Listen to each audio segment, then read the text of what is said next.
Welcome to another Streetfeet Women event. I have visited this library many times, and I visited this town when I was only 17 years old. That was a long time ago.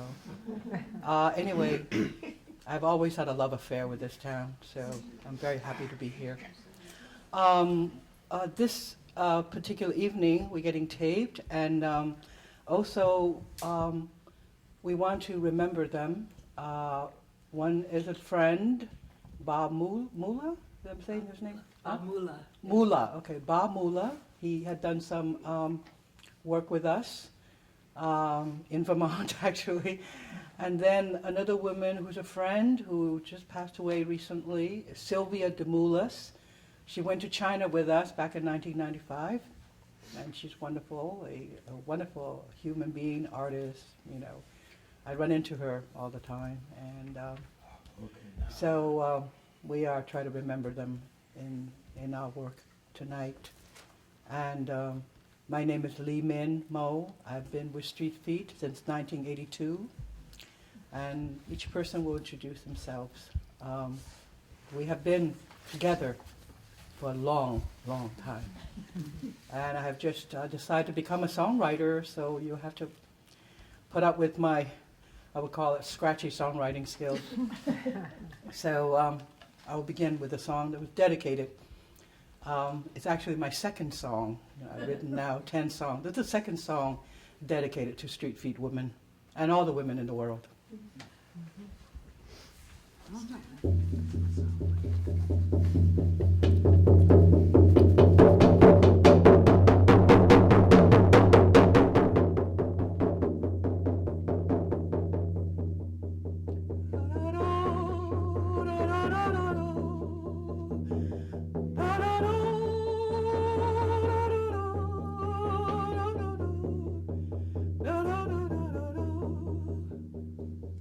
I'm free when I have no more regrets. I'm free when I'm full of child play. I'm free to merge with a bird, a horse, or tree.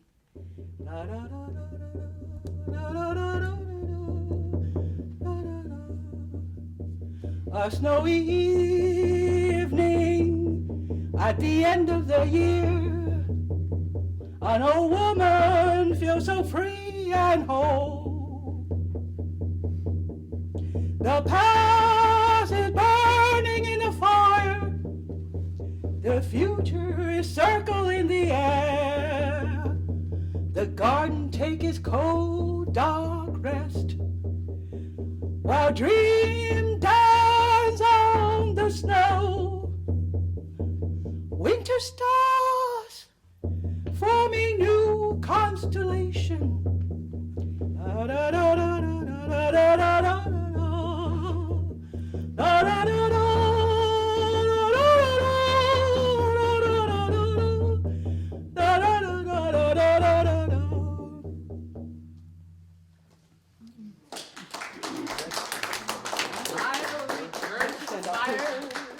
To feel the burning desire. I'll return to the water to taste the flowing within. I'll return to the earth to touch the living and dying. I'll return to the garden to taste and smell all growing things.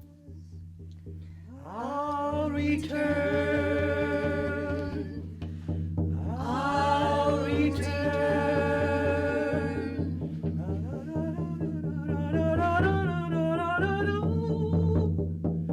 A snowy evening at the end of the year. Whoa.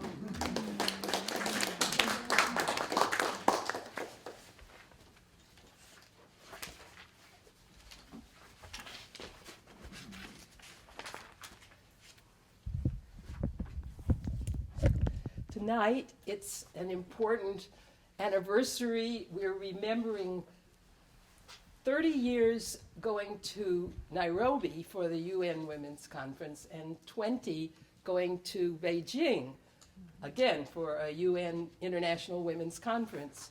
So I chose a piece in the transition flying to Beijing, as we started out, from a journal, which you'll see it's out here, yeah, I think there are copies, called Road to Beijing, it's here too, of that experience, which we put together and wrote for people who had helped us fund that trip.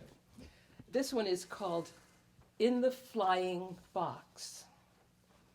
Half light, a roar of man-made wind, and bodies rest under green and blue wool blankets, dreaming a bridge all the way to Shanghai. New York gifts in carry-on bags are stowed overhead, underfoot, piled on empty seats, over Anchorage, over Beijing. Mrs. Liang hopes the baby clothes will fit her grandson, and Mr. Hsu is bringing tapes for his sister's American rock. The Sherwoods suppose that their copies of Wild Swans and China Wakes will pass the customs check. A twilight equality reigns. No one knows what time it is. Democratic limbo in the upper atmosphere will last until they all touch down, even after, until emerging from jet lag, they take on specificity, class, dialect, webs of responsibility. Losing a day in human computation, they gain an odd lesson in compassion. These sleepers risking all they have, time itself, to get to China in a flying box.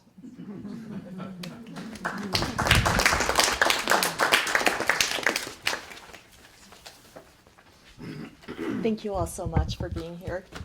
This piece is called Beyond China, and it's dedicated to my mother after a dream. Beyond China, you tell me that you love my hair, its liquid darkness flashing white halos, and you, its emanation. I tell you that this darkness is a lie. Once, the sea knew not darkness, but a depth beyond longing, far below reaching, where creatures swam in murkier fronds. No entanglements, the play of wholeness, the undividing of continents and countries. And there was this room, an echo, silent temple waiting for deities to fill stones with answers. And always, there was my voice running after yours until each object was pierced by blue staccato, held breathless. Our songs bounced off each other, a refraction of pain, songs which held and did not give back, so filled with gravity were they. We were shamed, naked, searching each other in the astonished air. We were vulnerable like a mouth opening in December. Outside, hands were giant as beggars while they caught silver rain. There was a world in here, and that world was ours. China was an unbroken sky on the other side of the earth. China was the sound of rain before the sky would open, the sound flowers made before a storm, waiting for the dew to keep them that held, intact, lest the separation of sky and earth became unbearable, lest the petals would not hold and disperse. You say that it's all the same longing. See how you press your body to the mirror because the shock of recognition each time does not erase. And we are in danger of dispersing, as petal to stem, a tower to the land, as sands to a devouring sea. Let's go to China one day, so that we can forget we ever ached, so that we may forget displacement. My own voice has always run after yours. My own body finds itself tired from aching, so I say yes, because tonight everything is the sound of a flower drowned by rain. And you say that the room is turning silver. Each drop of rain holds a question mark, and the sky is beginning to wonder. China is slipping further away from us. I'm afraid I cannot remember. No, this room is dark like yesterday, and last year, and 1,000 years before us, when grievances were violet, the night yet whole.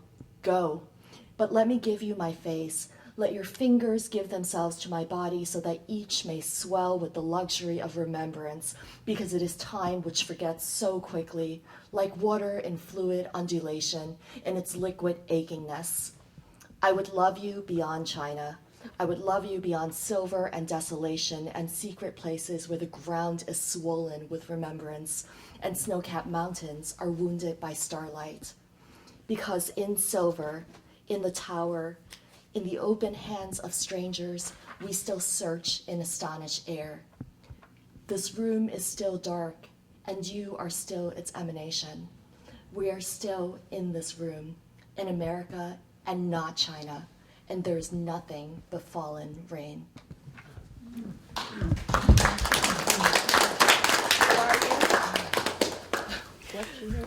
I'm sorry, my name is Christina Liu, and I'm actually a very new member of these fine women. I'm very lucky to be here.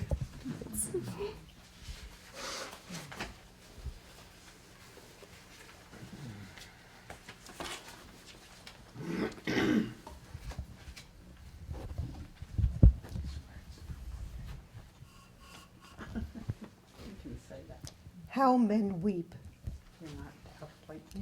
It is late, the lonely and healing hour of night, when I lie cradling my husband close as he sobs out grief for his mother's death. Men do not cry like little boys, but with a deep, wrenching cough, a creaking gasp, like the changing voice of an adolescent. They say that God treasures the tears of women. I think God gathers men's tears in his own throat. You can hear it beneath the sustained thunder, the groan, and following the sudden desperate wind, always the uncontrollable rain. But here, above his convulsing human heart, is a man's obstinate, resurgent beard, and above that, my lips on my man's wet face, his eyelashes as tender as a child's. Thank you.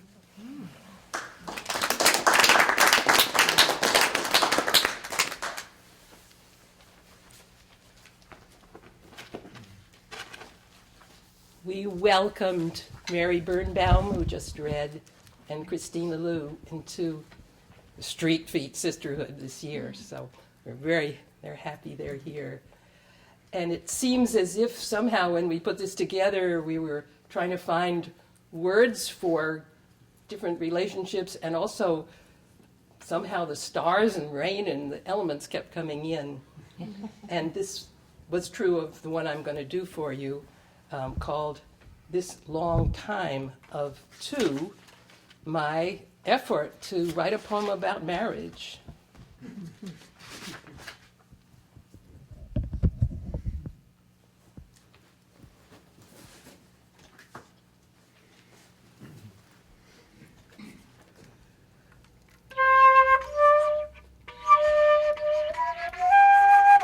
I have to warm up.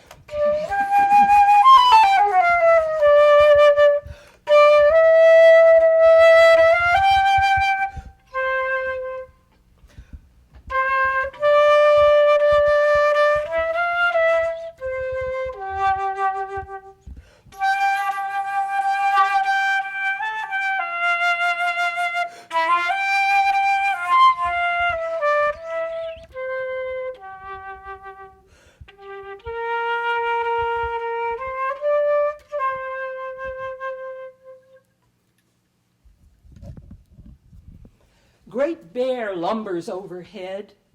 Orion watches, bow in hand. Our own constellation, a small glow, moves among the decades. We don't know its name. This mystery exists always the first time, between words and music, between the lighting of the fire and the flame, between the hand and the caress, or the warm-lined boot and the quiet greeting of snow. Jupiter, Venus, and Moon. See, there, in the moment of evening, impossible lights show up night after night.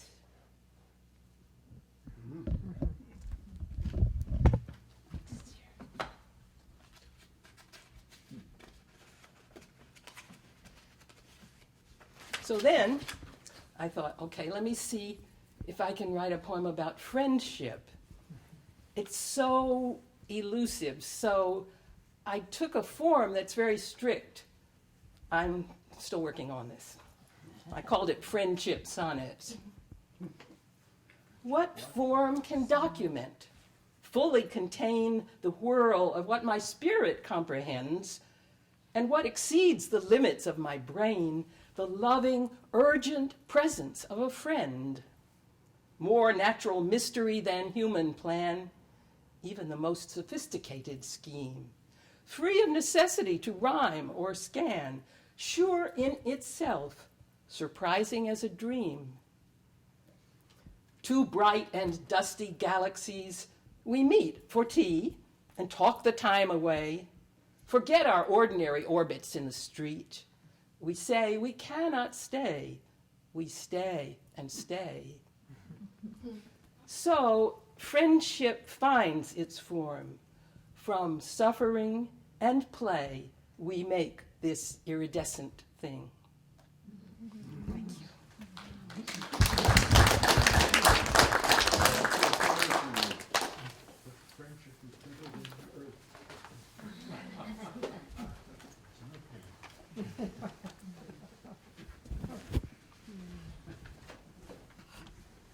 Nautilus Elegy. This poem is commemorating the death of my mother from Alzheimer's. I hold your life, seashell light, lustrous, frail, the disappearing curve in my palm, the generous swell of your tender laughter. Dropped, your mineral memory will soon flake into the yielding expanse of sand, flesh already pared clean by each knife circle of summer's end. But I can't carry you forever, even so small, honed, graceful, my hands too whittled by wind. After I've listened to the ocean a while, I must turn and go. Thank you.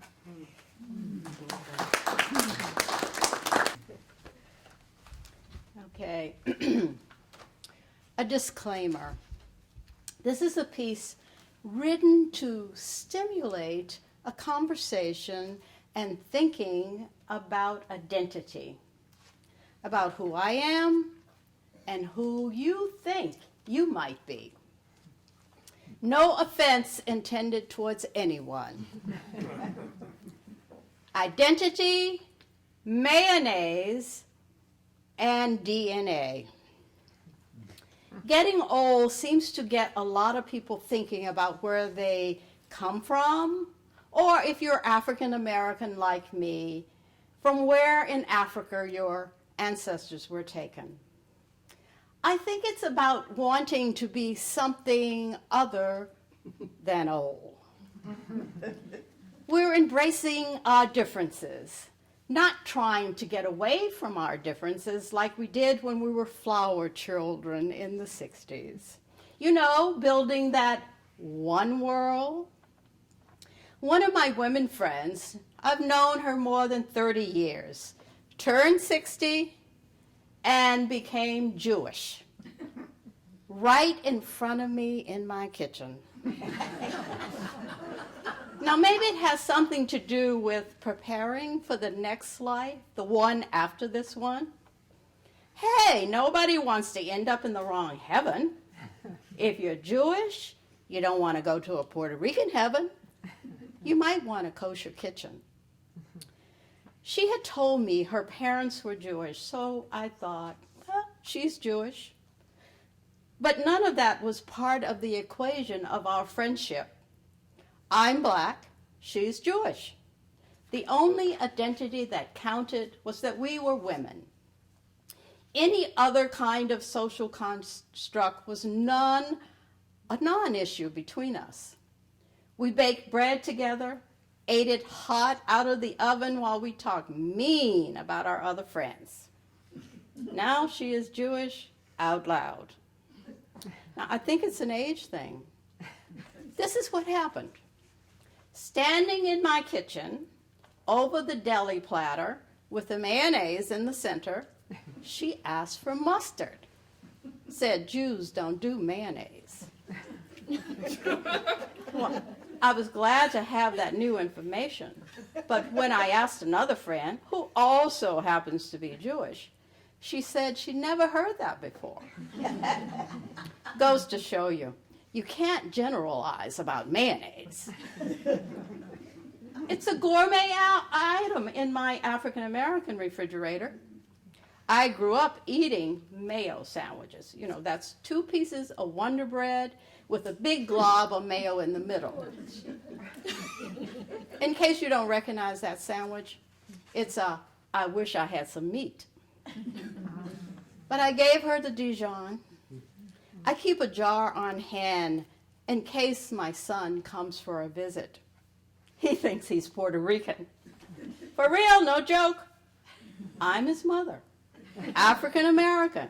His father is black, although sometimes he's mistaken for an Arab. I was born a Southern colored girl, although sometimes, you know, like in the 60s, I was black, and now I'm African American. Oh, except when I lived in Germany, I was Italian. And sometimes in my Irish Italian neighborhood, I'm Portuguese. It isn't about how I see myself. It's what others see or don't see when they look at me. My family lately has been doing a lot of research on Ancestry.com. I listen as my daughter discusses what she has found out about her father's family in the 1890 census and from old newspaper articles. And in my head, I'm thinking, do you really want to know? Ignorance can be bliss. My son did his DNA. My husband did his DNA. Guess what they found out? They're father and son. African and European heritage mix, like most people, no matter how they look. Although my son had some interesting Iberian and Russian ancestry connections, and he said, "That's from you, Mom." My daughter gave me a DNA kit as a Christmas present. I spit into a tube, mailed it, and waited. Now, there are stories in my family that have led me to believe that I have some Native American ancestry. My mother had told that to my sister, my brother, and myself. She told us how her mother was Black Cherokee. I even tried to research her story a little bit with the Cherokee Nation, but they denied any connection with Africans. Well, 6 weeks later, my DNA results came back. Not even a trace of Native American ancestry in my DNA. Zip, zero, nada. And my sister said when I told her, "I don't care what that test says. I am Black Cherokee." I'm a pragmatist. I believe in science. That Ancestry.com test reported that my African ancestors came mostly from Nigeria, Benin, Togo, Cameroon, Senegal, and I have a little bit of South African Bantu. European ancestors, mostly from Great Britain, some from Ireland, and some from Scandinavia. Oh, when I announced my Irish ancestry to my Irish American writer friends, I did it by saying, I'm Irish. They promptly email me a bunch of Irish jokes. Now, there were some surprises. According to my spit, I'm carrying around a connection to the Iberian Peninsula, West Russia, Finland, just like my son. I guess he's mine. No one switched him on me at the hospital. Spain and Portugal are on the Iberian Peninsula. I could be Portuguese. And my son, the Spanish went to Puerto Rico. He could be Puerto Rican. And some of my ancestors came from the Caucasus, countries whose names end with S-T-A-N, like Afghanistan, the Middle East, Iran, Iraq, all those countries we've been in conflict with for years. The results even mention a possibility of some ancestral connection to South Asia, India, and European Jew. The spit didn't declare which of those ancestors had a preference for mayonnaise or was against it. Now, before you go out and spend $99 on your spit to get your DNA, be sure you are ready for what you might find out. Oh, unless you don't believe in science like my sister. I'm Mary McCullough.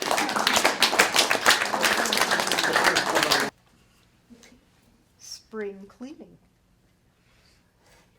I'm not close to being finished, and I'm not the only one.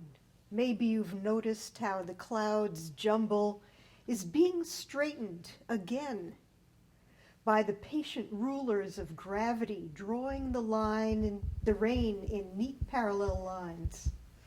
The maples, just waking up, are in a hurry to organize their little twigs and roots. An army of new brooms rise in stern rows all over New England, their bowls newly polished. Don't say life is whole or half, but a spilled glass, scattered bits of unfinished tasks, untasted crumbs, minutes and days staled in the memory and swept away. Old recipes must be made anew.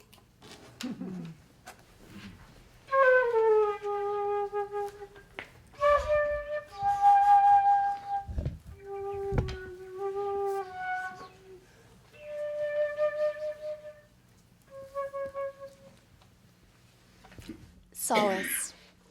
Is this solace? The jagged beauty of that face in the street, looking past you. Is this solace?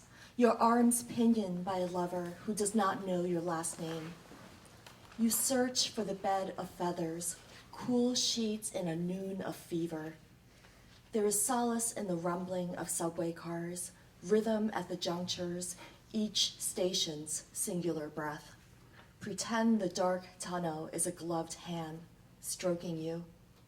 On a beach, innumerable grains of sand and one lighthouse, one lonely beam cutting night. On the edge of the shoreline, you are the sun, an iron anchor.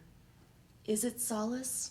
Standing on the red verge of disaster, watching stones fall, letting go, becoming water.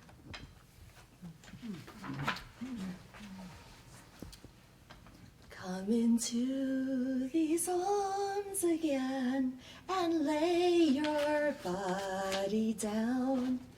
The next piece is a love poem, Inside. This is inside. This is a carpet, a blanket, and we are twins meeting under sky blue. I'd like to say that this is a cave.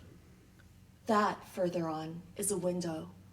Everything is outside, each object immeasurable and overwhelming, beyond us. I want to measure their miles with my fingers, inch by inch, but I lose count. The map of your thigh wrinkles. You contort. The stars come out one by one in the night of your throat. And you'd like to say that we are a universe. This is nowhere. I am on the beach of my imagination, the one I've carried since childhood. It is the same sand hurting my feet. It is the same wind biting my lips blue, the same desolate pier splintering upon itself. I do not need to describe the ocean. The ocean keeps rising, and each year it waits for something more, something beyond fish and seaweed, the empty histories of abandoned containers. There's something lost here. This water must struggle so hard against being cold. The same splintering pier, the same insouciant dream. But now you are walking between the ocean and dry sand. I can only look. And I want to gather children for you. I want volcanoes to erupt where only icebergs and strangulation lie. I want to hurl the sun into your heart. I want for you to burn like that, eternally, defiantly, so that you will never be lost. The fire will mark you, and they will come for miles for you. You, the unmistakable there. Compass, axis, center, star. This is inside again. What is outside is not the ocean, but streetlights and squad cars, murders and transgressions that will not be measured by inches, not with my fingertips, nor the intervals between sex and dreaming, nor the peace in between sheets. And the books fail us again and again, looking for answers in ink on pages barely written, barely dried. The news on television drones on, a narrative, white noise as ephemeral as laughter. Darling, there are not enough nights to fill up silence, never enough stars to make us believe that we should fall to our knees right now and fall into sand. Your throat opens into night. I fall into you. Night is the danger of 1,000 waterfalls. You fall before me.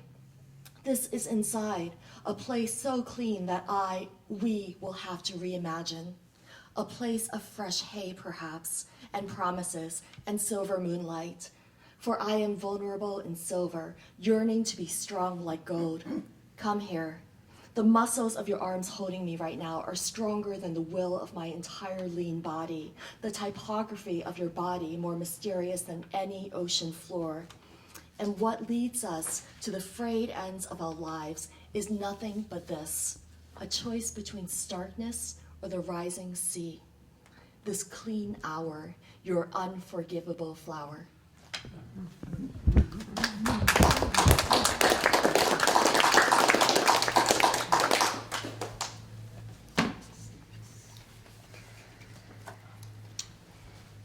I'm reading a poem from our new anthology. It's called The Bones We Carry.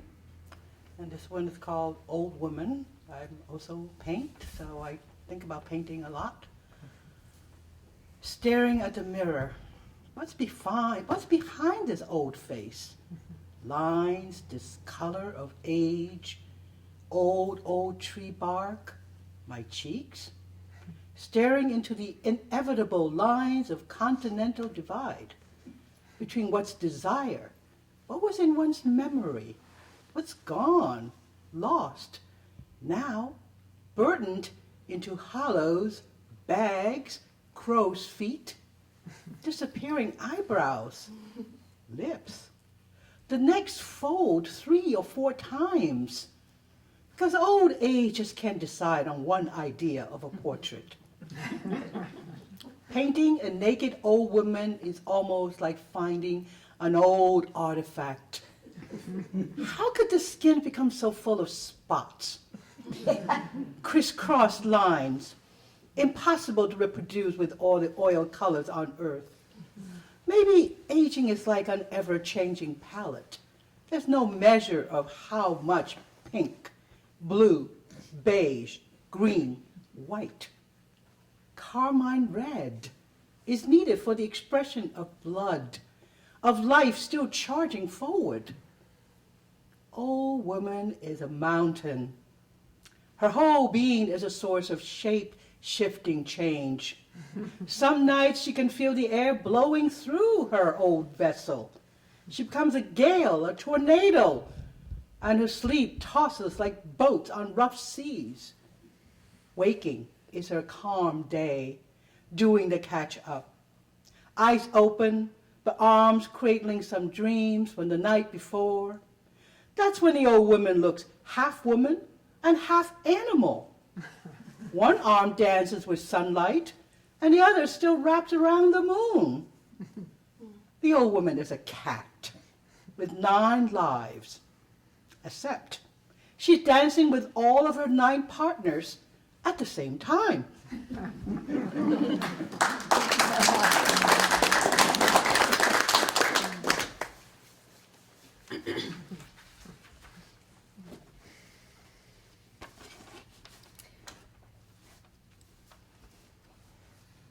Flight. This morning, when the sun muscled its way above ticklish trees, looking like a blazing Cheerio, you could tell we'd have one of those skies packed with smooth, humming color. So that looking out at it, you say heaven or heavenly, and you can understand why up is a popular concept. Bumping along the long runway, you are confident that we, dressed in our silver bird costume, will be accepted by the dense, generous, wide air.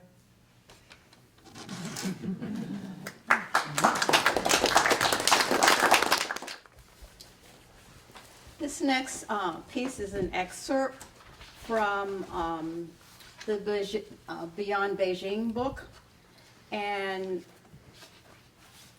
it's titled No Longer Inching to China. I don't want to live in New York, not the part seen from the window of a Greyhound bus. I saw a white man standing in the middle of a cardboard box. He stood in the center of the box, arms raised towards the dark shadows against his personal skyscraper, yelling the song of the sick and the homeless. I am going to China, I blurted out to the taxi driver, taking us from the shuttle to JFK. Which airline, lady? That's all I need to know. He responded as he puts my bag into the luggage bay. If I tell him my life story, he may stare at me in awe. I'm escaping America's cardboard boxes and its plans for me. This chapter of my memoirs will read, once upon a time, in the midst of an American summer and terrorist alerts, I and Streetfeet went to China. Everyone's arrived at the airport. Li Bin, my companion on the bus ride from Boston, has come with her serious face. It is wonderful to watch her and try to guess what she is thinking about this return to the country of her birth and a land perhaps filled with unsettling family memories.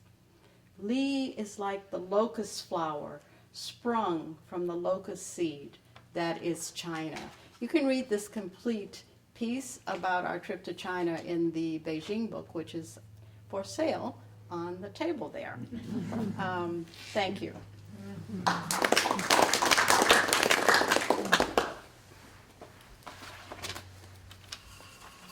We look forward to the conversations with you as we wind up our part of the program. And because it's an anniversary, and there has just been a meeting of the UN Commission on Women in New York, we're just going to mention some of the statistics about women worldwide. That's part of what we learned and what we discovered we were involved with by being at these 2 conferences, Nairobi and then Beijing. And, you know, maybe we can talk about that, or ask questions, or about the material, whatever is interesting to you. First, some of the ways that not much progress has been made. More than 1 in 3 women experience sexual or physical violence in their lifetimes worldwide. 1 in 10 females under the age of 20 is subjected to forced sexual acts. In more than 30 countries, it is not illegal for men to beat their wives. In the United States, 83% of girls between 12 and 16 experience sexual harassment in school. And then in terms of political participation, dig this. The parliaments of South Africa, Ecuador, Finland, Senegal, Sweden, Cuba, Belgium, and Rwanda are all more than 40% female.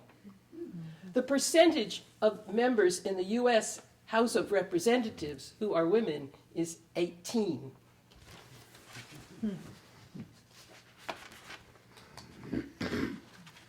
And some signs of progress. An upturn in the number of countries removing discriminatory laws and adopting legislation to stop violence against women and girls. Girls are close to being half of all students in primary schools, again, worldwide. Women's labor force participation has risen, and maternal mortality has declined by 45% since 1990. I've read that access to water has improved, and that's in the lives of many women would be a big change of the amount of time spent just getting water for one's family. More women are leading businesses, governments, and global organizations. So this is a quote from the member of the UN who is the chair of the Commission on Women. Today we are calling on governments everywhere in the world to step it up. This is Mrs. Mlambo Nguka.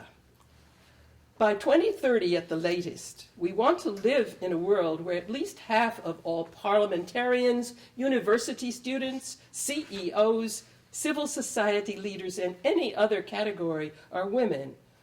Real progress requires 50-50. That is the challenge.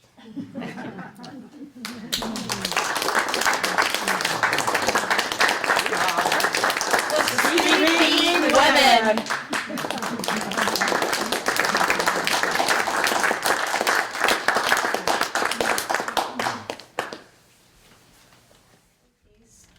That you heard this evening, or if you have some different questions, we're willing to answer those. Again, Mary Birnbaum, Lee Min Mo, Christina Liu, I'm Mary McCullough, and Elena Dodd.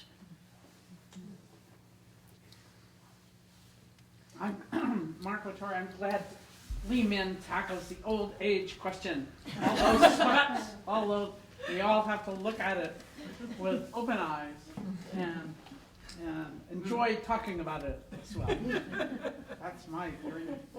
Great. And incidentally, I was in China with Yes, Right, and we should say, we welcome that people who we know and our friends and also are writing, one of whom is Margot, who was in China. And did you put some copies of your book? you asked me to bring my book over. So. Sunapee Summers. It's got not only her words, but also her woodcuts. And Jay Goldspinner is with us, who's a storyteller and old friend. And I haven't had a chance to look at your book. But I hope this will be more of a tradition that people will bring their work. And Lynn Martin's here, and she's a friend and writer who's been kind of our sister writer for a long time. And she has a book that's now out or about to come out. I can't remember which. Out. Yeah. Around here. And we might want to talk about that. I saw some hands go. Oh, yes. I would like to tell you that the piece that you read initially, I just found that so wonderful because I have my older son is Asian, and then when he was a teenager, he had an afro. And now he's a grown man, he's got a beard, so he's perceived as Middle Eastern. So I would love for him to read that piece. So thank you. Thank you. Thank you. Yes. Wow. It really spoke. I was wondering if you were going to go to another women's conference. Could you speak Oh, louder? If only there were one. From trying to look up about whether there will be another International Women's Conference, I haven't found anything definitive. We were told at some time that it got so large that it was not tenable to, that the impact on the environment, and I don't know whether that was just an excuse or not.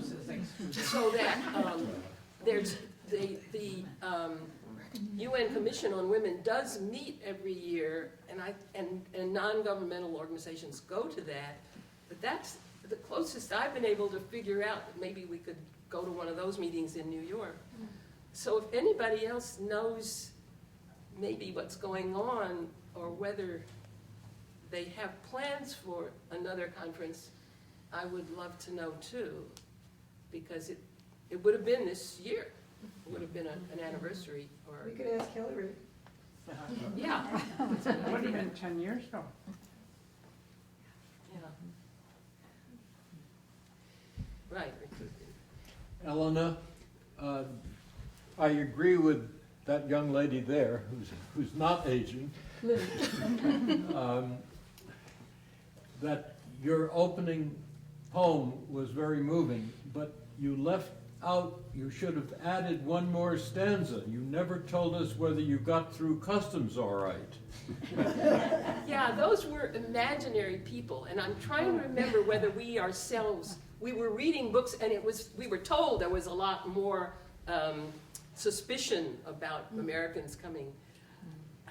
That's a long story. That's a really good question. Did they get through? I think whatever books we had, we kept on our, so I said, okay, the answer is, once, we didn't get down to earth with them, but I'll say, yeah. We got through with the They got books, through. but some people didn't get through Yes. in our group. Right. Margot knows that story. There was an issue with visas, this was 95, and some members, because we did stop in Shanghai, there were members who, no, we stopped in Beijing, We didn't know we were going to stop in Beijing. and that had not been planned, right? Right. So it meant we got off the plane and got back on. And there were people who were detained at that point and didn't get to go on with the group, and I guess being really resourceful, they figured out what to do, which was to go get on a flight to Hong Kong, and they were able to get visas and rejoin us. That story is in the book. And there were all kinds of, we once went, one evening, we went to give a performance at a school, and we sat for hours in this room, and it turned, we were at the wrong place. And our bus driver, and there was all this, you're not supposed to be here. Everything was pretty carefully controlled.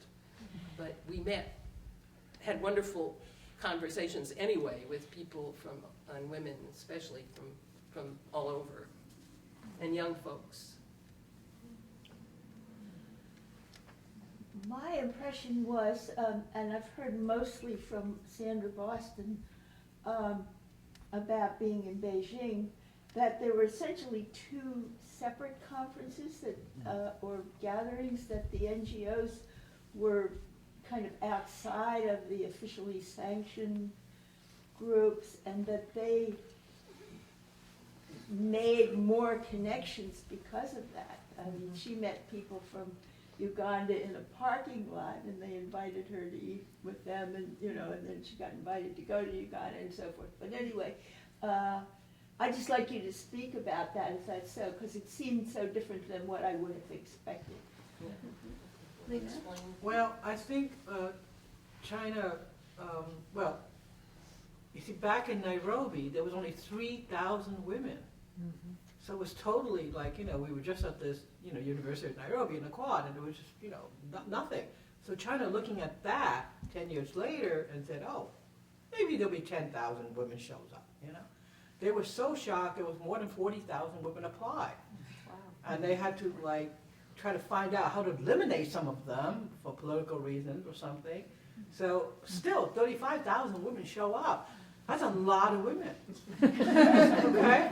And so originally this would be in Beijing, and China like suddenly got cold feet and said, no way 35,000 women are going to land in Beijing. You know? They don't know what we're going to do to Beijing. So they decided they're going to put us into this little farm town. And they start building these little tents, a little ugly little building, and most of them didn't even finish by the time we show up. And Hillary was delivering a speech in a hall that could only hold 1,500 people, okay? So all of us standing outside in the rain, and then they had a loudspeaker who didn't quite work, so we didn't really hear the whole speech. It was in the rain holding umbrellas. I mean, it was a really chaotic NGO or no NGO, because China was just not prepared for the world at 1995, okay? You know, but China learned the lesson very quickly, you know, like that. You know, they figured out. And also they would just didn't know what to do with, like, there was very large tent for lesbians to get together. And there were large tent for like disabled people to get together. You know, I bumped into a friend of mine who was there with a whole bunch of, you know, handicapped people or wheelchair people. And China doesn't have any wheelchair accessible, anything. So it was really difficult. And then the Chinese students, international study students, or just students who volunteer, all the translator, the people who escort around were students from the university, you know, who volunteered to help us with the language, okay? And one girl, I remember, she said, well, my dad said he was happy that I'm going to go out and meet international women, but told me not to go to the lesbian tent. And then she said, well, since my dad told me not to, I'm definitely going to go.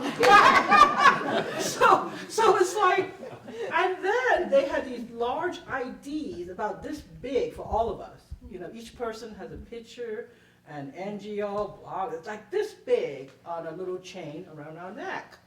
And then I saw a whole bunch of other Chinese women, since I speak Chinese, and I said, where do you get this ID? They said, we've made them. So like they could go to the conference. Yeah, to go to the conference because they didn't want any of the local women to appear. And so I'm telling you, China just like did not know how to handle all that, all right? And there was more. I mean, I'm not going to go into it. Because I pick up a lot of story by talking to people in the cab drivers. I mean, they all got like all this government propaganda and want them to go out and spread these propaganda. I mean, it was just outrageous amount of fear for the outside. The two parts were that the UN was meeting on a conference on women, but the NGO was alongside that conference to make contacts and ideas and exchange ideas with women. Right, and women from all around the world. The UN part is official, they're the country's That's the standing. official doing. But a non-governmental organization, NGO. That's what we were with. If you could get there, you could go. Yeah. And I think China was the terrified. non-governmental women are still a terrifying force But for our patriarchal society or patriarchal, you know, male control. That's why they don't want to have a conference like that, because there were just too many absolutely unexpected things. Okay, I went into a room that was, I think, you know, I always visual. It's about like 12 feet wide and 20 feet long. We were, you know, for Palestinian women to talk to Israeli women. The place was packed. We'd literally sit on top of each other. I mean, they didn't know that. They had no idea. You know, how do these women, you know, want to talk to each other? Why do they even want to talk to each other? I mean, so there were a lot of, you know, I went to a lot of different, you know, little rooms, you know, the place was packed everywhere, you know. All the women from all over the world want to talk to each other. You know, that's when you will break down all these like stereotype and ignorance and horrible propaganda. But, I mean, the reason it's not going to happen because that conference was so successful and they are really scared. They're scared of women talking to each other. And it's still happening. They don't want women from all different, you know, walks of life talk to each other. That's dangerous. Okay? So I don't know when we're gonna have another conference of the non-NGO and the NGO side by side, because that one was really a shocker. But there was a great deal of programming for the younger members and a lot of encouragement to get acquainted and stay in touch with media and internet. And I believe that there still are there's a lot of correspondence probably that came out of that. Yeah, but now you just have to use a blogosphere. I mean, I have a telephone, I have WeChat, and WeChat is very popular in Asia, and particularly in China. Everybody uses WeChat, because you can visually immediately chat with someone and send them someone an Instagram and everything. And this woman, a Chinese woman, she was a very successful journalist, and she had a blog. Most blogs are this big, okay? Her blog is like that big, okay? I mean, really, like a long essay.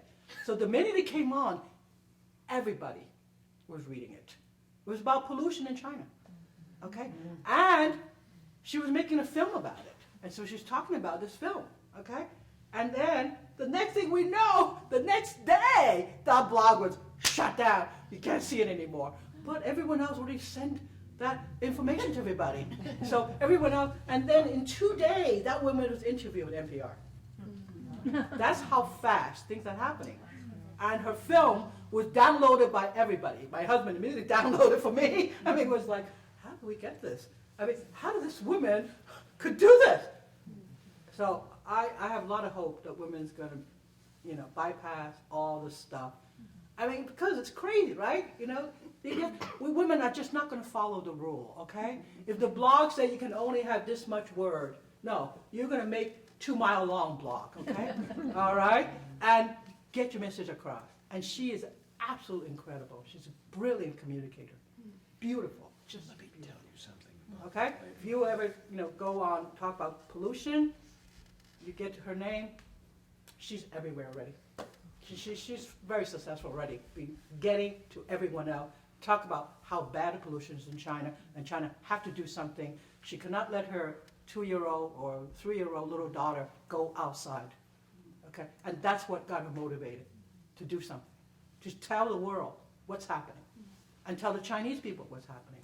Okay? She's the one-woman revolutionary already, in my book, she's a woman warrior. Okay? She is not afraid. Okay? The government could kill her, could detain her, but the whole world already know this exists, and she exists. All right? So I have a lot of hope that women are, she just said, I cannot live like this. Watching my daughter hitting the window, want to go out. She can't go out because of pollution. In Shanghai, No, in Beijing. in Beijing. Beijing pollution is much worse than Shanghai. Okay. Much, much worse. Well, I'd like to know the people who are working writers, and maybe start with Lynn. What are you addressing in your poems a lot? Well, I just did a book called Birds of a Feather, Maybe you can stand. and basically all of the poems in it, the central metaphor is a bird. It's not necessarily about birds, some of them are, but birds are used as a metaphor. And I like birds of a feather flock together because that's what we are. So that's what I felt, the connection between all of us. And where can we see it? Poetlyn.com, you can see it on that. Or you can come up to me, I have it. I don't have it with me now, but I do have it. And I'm doing a reading the last Thursday in May at the Senior Center in Brattleboro. Reading to my peers. Great. Thank you. Lori, you want to talk? Well, Story I want to recommend another book about women's issues. Probably most of you have read it, called Half the Sky, which Yeah, is it's about excellent. It's excellent. NGOs that actually 2 journalists went around the world and researched all the issues that really horrendous problems that women are facing today all over the world, and then they research the NGOs that are working to mitigate those problems. And it ends with a big list of all the things that we can do. So it's very inspiring, and it's very hopeful. They don't just clobber you over the head with everything that's gone wrong, but I'm working on a memoir about grief, and my husband died 3 years ago, and I've spent the last 3 years in more than 10 countries. So it's kind of a grief travelogue. Great. That's wonderful. Anyone else's? This is a very useful juxtaposition because Sandglass is focusing on a week of discussing race issues. So maybe you can tell us what's happening, maybe, and also what we can see. Well, I do have a story that gives me hope about young people. Hold on, I wanted to ask Inez. Oh, I'm sorry, I to thought talk you were about talking race to me. peace, and then we'll come. You were looking at me. Hold on. No, that's okay. Yeah. Okay.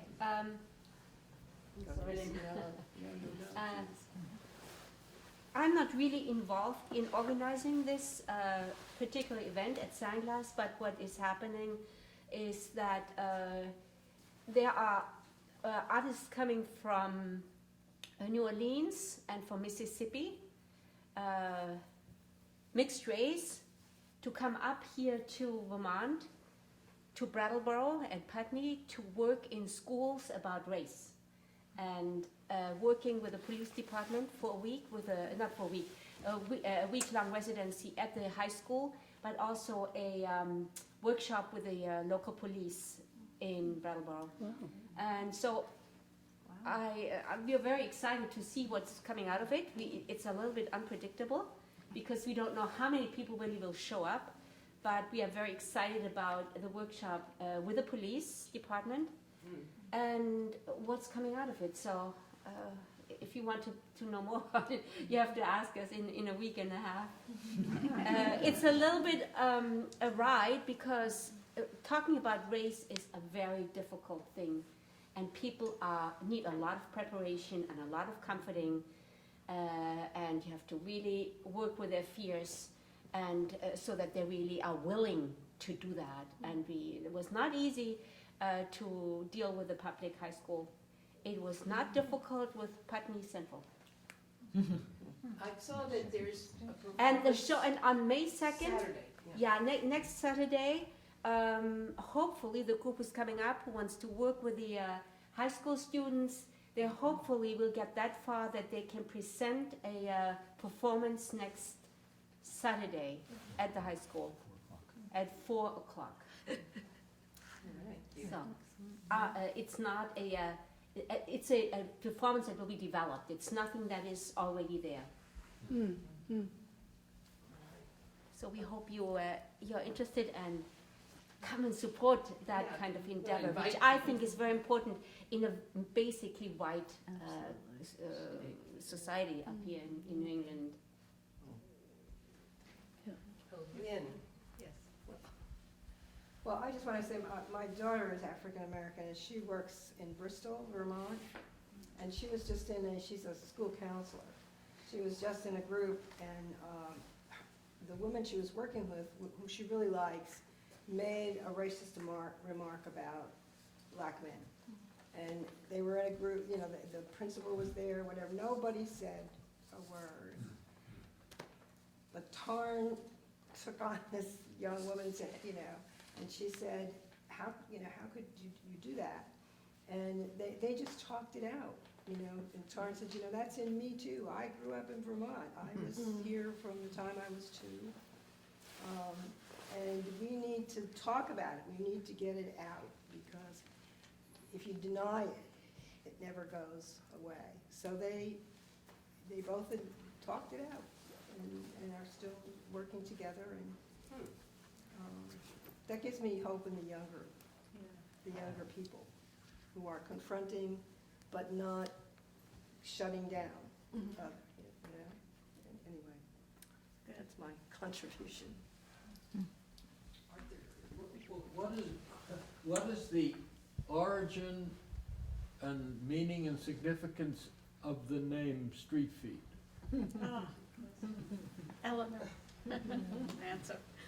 The name Streetfeet, when my son was maybe in grade school, 6 or 7, he and a friend made a game on a board in which there was a winding sidewalk, and you moved around the sidewalk and stepped in glass or tar or something until you got home. And the name of that game was Streetfeet.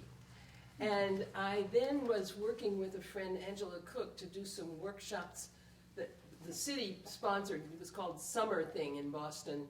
And in the neighborhoods, the city organized activities for kids in their neighborhoods. And we were designing once a week sort of gatherings in a neighborhood where we would do a play. And she saw the game, and she said, why don't we call the workshop Streetfeet? So it started as a name for children's activities. Then we moved to Vermont, and during that time, a librarian in our neighborhood, Boston, had asked about doing something for what was then Women's History Week. Now it's a month. And we, I knew Mary from a theater group from the 60s and got together some women to do a set of poems about neighborhood women. And that evolved into a group that stayed together. So after we were not doing the children's workshops anymore, what was then called Streetfeet Women's Touring Company kept going. And then Lee Min came, then we ended up in '85 going to Nairobi, and we thought, we are part of an international movement. We want to we've got things to say. We will continue. And I think then when we were organizing to go to Beijing, and Kate Bayer was organizing, helping us put it together, she said, I think it would be good if you just name yourself the Streetfeet Women. And that, I think, was the beginning of the name that has stuck with, that we have now. And we're so lucky that some members have come and left, but we have new members, and it seems like we're all pursuing different forms. Mary was writing plays, she still does. I was creating essays. Lee Min finished a memoir, and Christina and Mary are really serious poets. So we're egging each other on to keep writing. And you also. What did the taxi driver in Beijing think? Okay, Lee Min, you got to tell that story. I know, mainly because our tour guide told us, I can't translate street feet into Chinese. So we say, why? Because it sounds like street walker. And street walker means prostitute. And then when I went into a cab, that's when so they just say we are neighborhood women. That's what it is. So street feet become neighborhood women. Okay? 街坊妇女 means the neighborhood women. Okay?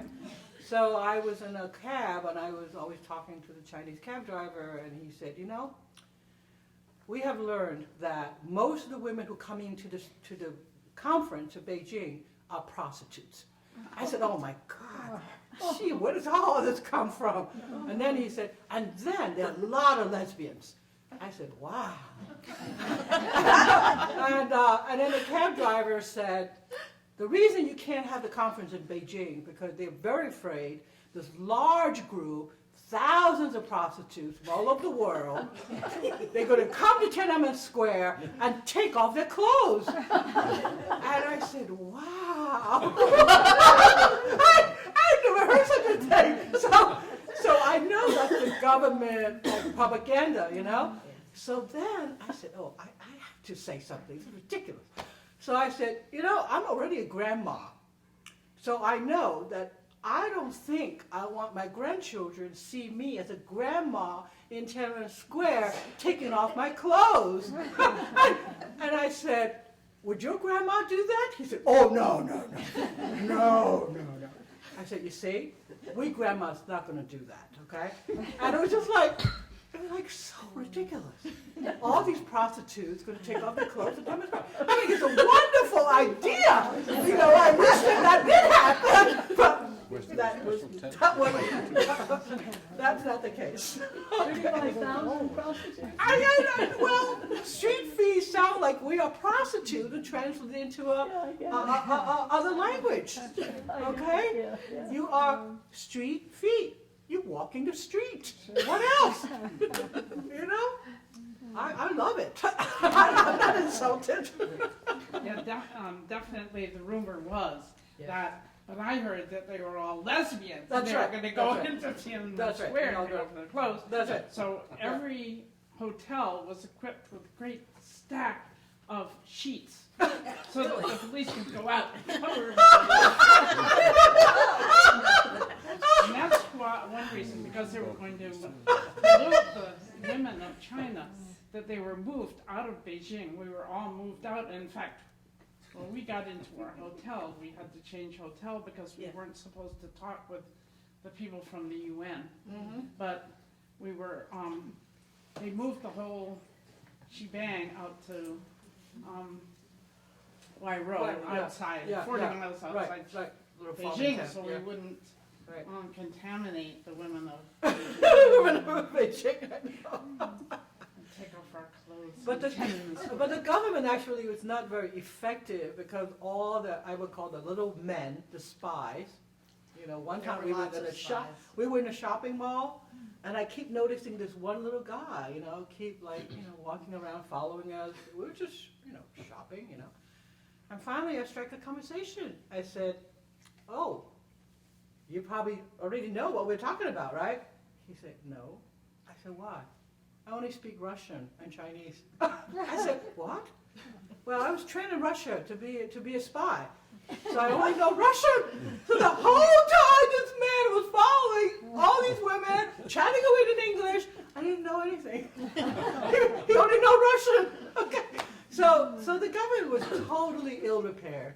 I mean, not prepared at all for all of us to be there, It was just crazy. So I said, oh, okay, all right, speaking English. But a successful conference did happen. Oh, yes, very wonderful. It was very successful. Wonderful. Because I was able to basically force my daughter to be there. She was only 19 and she doesn't speak Chinese and she's very tall, very Western looking. That's what she said. Mom, I don't speak Chinese, I don't look like Chinese, and I don't care about those women's issues. I said, well, you're my daughter. You have to come. No choice. So she took out a lot of money from her savings account, because it was 1 whole month. It was very expensive, And what happened was she fell in love with China. And she lived there now. She's a journalist. Oh my.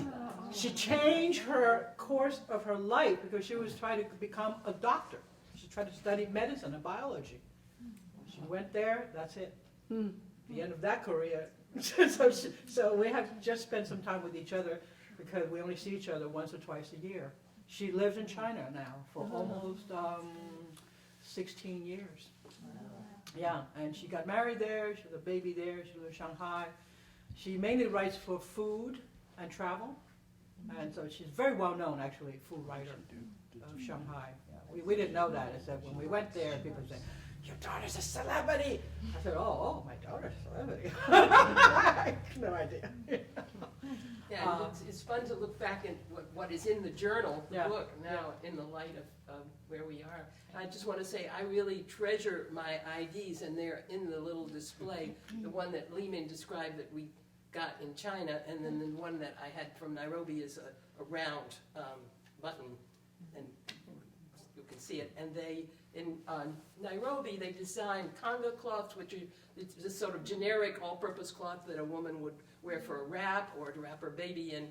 And so there's one spread, well, they're both spread out now, and you'll see that they're printed. They say UN conference. They were specially made for that summer, 1985 for that conference in Africa. In China, could you see how people, how they valued their daughters? I'm assuming that a lot of the one-child policy existed, especially in cities. I think the daughters are the one who's changing China now, because they are raised as princess, as queens. I mean, my granddaughter, she is a queen. My God, she is. It's very difficult. I mean, Why are you looking at me? Because this is my adopted daughter here, okay? My daughter has just turned 41, and this lady has just turned 40, so she's my closest, you know, lovely, you know? And these girls who were raised, you know, as a single child, okay? Nobody could say no to them. They are raised just like the boy, okay? Treasured, loved, giving everything. Educated. They get everything. They never used to get. There's a boy and a girl. Boy would get almost everything, you know? Even my mama, my last fight with her was that, turn out you prejudice against girl, and how can you do this? She said, don't ever talk to me like that. You have no right to talk to me like that. That's it. That was our last conversation with each other before she died. Okay? Is that true across all economic lines? Yes, all economic lines. Yeah, everyone who had a single daughter, you know, they cannot help it. They're either going to give this girl up or make this girl to be very precious, you know. So I think China is going to basically turn their world around, because all the girls we met are the new generation, you know, the 20-year-old, the 19-year-old. They are exceptional. I mean, every time I go there, I meet exceptional girls. Yeah, but I think this is more urban, if I'm not mistaken, that the rural culture is different, and there are cases where they're aborting. I know, they are, and so the girls. orphanage now is still full of skewing girls, okay? Because they do want to have boys, especially in the countryside, you know. But So there's both the sides. city is very different. The city is very different. Right, and so I've read that there are women from Korea are being brought for wives for the poor men. Yeah. in China. Well, there's a shortage of women because of what So they've there done is- to the there is women, that. you know, either through Still that abortion or prejudice. through throwing in the orphanage. So a lot of the country men can't find wives. So there's a lot of kidnapping of wives going on in China, okay? And because if you live in a country, you need a wife. You cannot do farming as a man by yourself. You need a wife. I'm sorry, wife is very, very useful in the country. I mean, so they are out there trying to buy a wife or kidnap a wife, you know. And also the city girl, okay, are very liberated, okay. You see more interracial, you know, people in the city. You know, a Chinese girl with an Afro-American man, Chinese girl with I just met a wonderful Chinese woman who married a Iranian guy, okay, and he's an engineer working in China. All right, so the Chinese guy live in the city, they all have to be like, really get themselves together, because they can't find a girl if they don't. Because girls are very special, you know, in terms of numbers, all right? So there's that issue as well. There's a lot. The minute you start fooling around with nature, you're going to have this crazy situation. Difficult. But I have a lot of hope. Chinese women are making waves in their own society. Okay? And I think we should let people... Yeah, let people We get can out take a and walk minute, around and the city. we have lots of cider. Please come and have a few refreshments here. Bye, Laura. Thanks for coming. Thank you.